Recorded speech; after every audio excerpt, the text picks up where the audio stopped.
Good morning, everybody. I just wanted to go over really quickly the best ways to photograph your artwork since you don't have a scanner and you're probably going to be taking photos using a phone. What are some things that you need to think about, things that you need to do to make sure that your photograph of your artwork is the best quality that you can get it. So here are the things you want to look out for.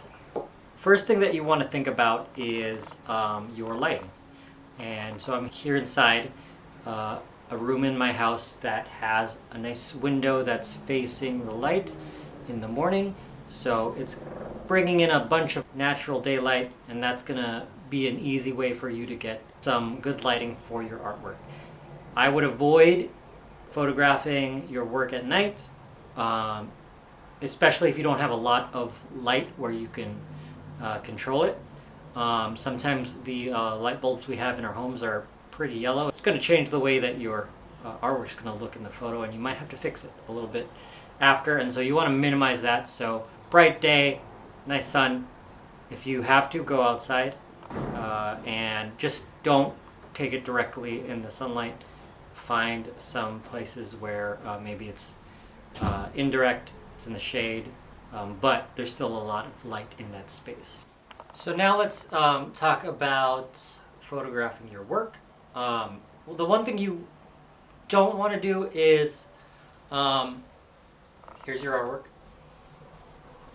Let's say you put it on a table or a flat surface, and it is lying there flat facing up, and you come in with your device, your camera, and you want to take a photo, and you take your photo like this, and what that's going to do is it's not going to present your artwork in the best way. We're not going to be able to see it. I'm not going to be able to see it. So you want to match the angle of your artwork to the angle of your device. So if it is flat on a surface, you're going to want to hold your camera straight above it and match the angle of the artwork. I would probably say don't photograph it laying down if you can avoid it, just because there's more opportunity for you to shoot this in the wrong angle. So what I suggest you do, hang it up on the wall. Here's my wall. It is, again, nicely lit. One thing you do want to make sure of, your lighting is even. So if you're looking at your wall and you see that one side is darker than the other, probably not a good wall to use. Or whatever space you're photographing on, if it's your table, again, if one side is darker than the other, make sure that you can even it out somehow. I just have a thumbtack on my wall. I have on my artwork a binder clip that's going to hold my artwork in place. You can tape up your artwork. You can prop it as flat against the wall as possible. I'm going to just hang this here using this thumbtack, and I'm going to make sure it's as flat against the wall as possible. And again, I'm going to look at my lighting. Now, you can sort of see there's some shadows on the wall here. So what I want to make sure that I do is when I photograph this, it is not on top of the artwork. Hopefully your shadows are somewhere else around. Again, you don't want your artwork to be darker in one spot than the other. Again, the reason I'm putting it on the wall here is I know now how to hold my camera or my phone or whatever device you're photographing on, and that is, again, matching the angle of the artwork. I don't want to do this, I don't want to do this, I'm going to do this. I'm also going to turn my camera to match the orientation of the artwork, and that's just so we can maximize the image. Now, when I take the photo, I don't want to get too close, but I do want to center the image on the frame. And I'm not necessarily going to fill the frame, because if I get too close, You might see, especially on a phone, that your artwork will get distorted. It'll bend on the edges. That does not seem to be the case here, but just be careful that you're not getting too close. If you need to back off a little bit and then crop, that might be your best bet. And I'm going to take a few shots here. Again, try to line it up. If you can turn on the grid, I'll show you how to do that shortly. So go to your settings in your phone. This is for iPhones and iPads, but go to camera settings down on the left here and then turn on the grid.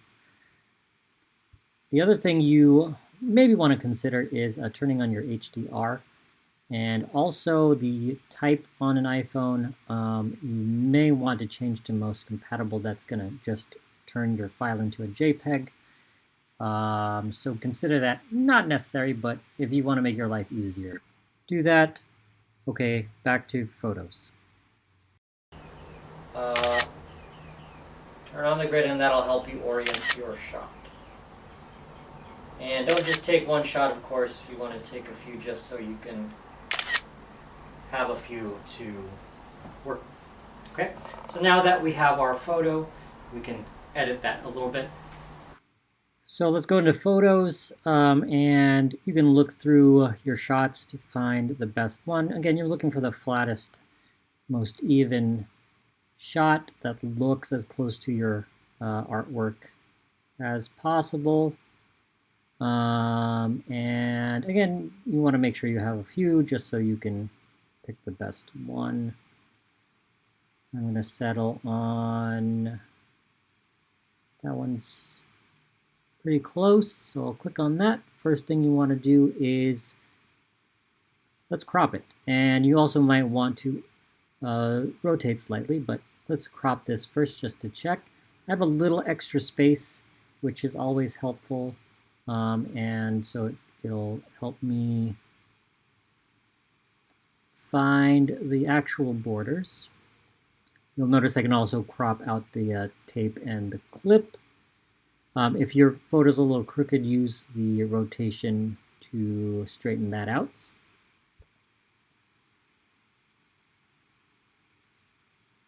And I'm going to just adjust this a little bit. I want that bear right in the middle. So again, this is a good place to also kind of fix any composition details that you want to fix. Once you have it cropped, then you can edit just a little bit. I wouldn't do too much, but just fix maybe your exposure if it's too dark or too light. And you can adjust maybe your shadows, maybe bump your contrast. Again, you don't want it to look too different than your actual image. So just do a tiny bit of enhancing, get it as close to the image as possible, and then that's all you'll have to do. Here I'm bumping the saturation just a tiny bit to adjust for the camera, and then I'm ready to share it, to post it, to turn it in. That is it.